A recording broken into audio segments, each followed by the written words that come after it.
আয়াত ৩৭ وَإِنَّهُمْ لَيَصُدُّونَهُمْ عَنِ السَّبِيلِ وَيَحْسَبُونَ أَنَّهُمْ مُهْتَدُونَ অনুবাদ আর নিশ্চয়ই তারাই শয়তানরা মানুষদেরকে সৎপথ থেকে বাধা দেয় অথচ মানুষরা ভ্রষ্ট পথে থাকার পরও মনে করে তারা নিজেরা হেদায়েতপ্রাপ্ত। এই তাফসিরের ১ নং ফুটনোটের বিবরণ অর্থাৎ শয়তানরা সে সমস্ত লোকদেরকে সৎপথ থেকে দূরে রাখে যারা আল্লাহর স্মরণ হতে বিমুখ।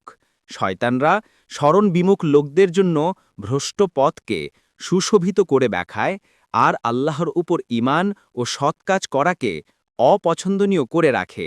আর আল্লাহর স্মরণবিমুখ লোকেরা শয়তানের পক্ষ থেকে সুশোভিত করার কারণে তারা যে ভ্রষ্ট মতদর্শের উপর রয়েছে সেটাকেই হক ও হেদায়েতের পথ মনে করতে থাকে।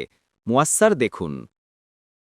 পরবর্তী তাফসিরে যেতে ভিডিওটি শেষ হওয়ার পূর্বেই এই বক্সে ক্লিক করুন। ভয়েস বা উচ্চারণে অনিচ্ছাকৃত ত্রুটি ক্ষমাসুন্দর দৃষ্টিতে দেখবেন ইনশাআল্লাহ।